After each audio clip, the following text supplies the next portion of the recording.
With last Saturday's win over Nicholls State, the NDSU football team now owns the longest winning streak in FCS history and has also made the quarterfinal round of the playoffs every year in the 2010s. For a preview of this week's Missouri Valley meetup against Illinois State, Bison Information Network reporter Joe Thompson caught up with an old colleague. Recently overcame a tough Nicholls State team 37-13 at the Fargo Dome. They're staying at the Fargo Dome this Saturday, but they'll be on the primetime ESPN channel at 11 a.m. against the 10-4 Illinois State Redbirds. I'm now joined by former BIN sports director and current reporter for the Ross Uglum's Bison Report for 24/7 Sports, Eric Bunnell. Eric, thank you for joining me. Thanks for having me, Joe. Nicholls State came out to a hot start, and NDSU seemed kind of slow in that game. What do you think was the issue there, and do you think they can avoid it against Illinois State? I think they can avoid it against Illinois State. Against Nicholls, you had a bye week there. I know it's kind of like the regular season, you have that bye week, but they had 2 weeks to prepare for either Nicholls or UND, and they probably put a lot of game plan into UND in the week before. And Nicholls, I know that Entz and his staff probably put a lot of plan in both teams, but preparing. But it's just, they're the baby Bison. They had to get their mojo back. They had to get it rolling.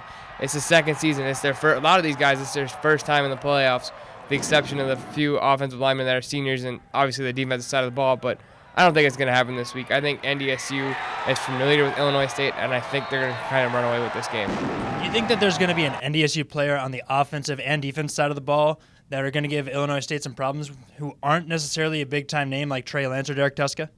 I think on the offensive side of the ball, you got to look at, is the Bison going to get Kobe Johnson healthy? If they get him healthy, look out. He's a speedster. Is Jalen Bussey going to be healthy? He's a speedster. Coach Entz said he hasn't been medically. Both of them haven't been cleared yet for practice, and they know he'll be out. But I think if Kobe Johnson is able to play, he's going to be the key. He's going to be the speed back with Ty Brooks and kind of give him that 1-2 punch. And I know you have Dimitri Williams and Adam Cofield out of the backfield too. Is the more they're physical in between the tackle runners. But Ty and Kobe on the outside. And as far as defensive side of the ball, Jackson Hankey. He's been playing a pretty good. He's had a very good season for linebacker for the Bison this year, replacing Jabril Cox as they slid Jabril into the inside. But I think Jackson Hankey's a name to keep your eye on. Now, do you have a final score prediction for this game against Illinois State?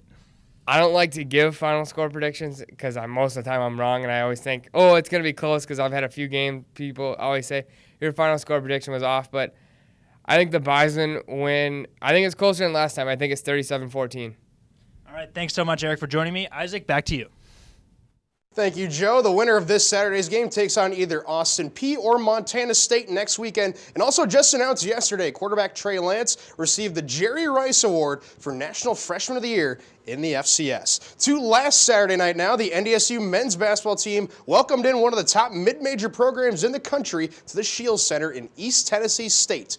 And early on, the Bison were not exactly gracious hosts. They started the game on a 14-2 run, capped off with this baseline drive from Cameron Hunter and a catch-and-shoot three from Vinny Shaheed. He had 11 points on the night for the Bison in this one. The Buccaneers, though, would hang in there for most of the game. As on a fast break, Trey Boyd III spots up and knocks one down from the outside. NDSU, though, did lead by 8 points at the half. To the second half now, Cameron Hunter gets hit as he lets it go, score the triple, and the Bison are back up by double digits. Back comes ETSU, though, with a baseline drive against Hunter, the crossover, and the jam by Boyd. The Bucs are not going away quietly, but NDSU is able to respond, though. Vinny Shaheed on a high screen and roll. He puts it up high. Rocky Cruiser puts it down hard. The momentum shifts back the home team's way.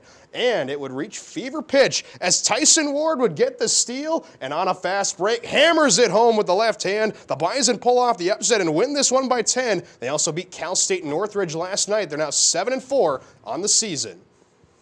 And Sunday afternoon, the NDSU women's basketball team hosted Wisconsin. Yes, that Wisconsin. And fans could attend the game for free. But this was a game that you'd traditionally say was worth the price of admission. Where do you go from there? At the end of the third quarter, check out this inbounds play by Wisconsin, leading to a buzzer-beating three by Nia Beverly to put the Badgers up by 7. But the Bison held its own in the fourth quarter. Sofia Zovalovic steps into a three off a screen. It's now just a 5-point Wisconsin lead, just under 3 minutes to go. Now Now under a minute to go. Emily Dietz on a screen and roll, calls for it on the right block, hook shots up and in. NDSU's down by just one, and they get the ball back with a chance to win it in regulation.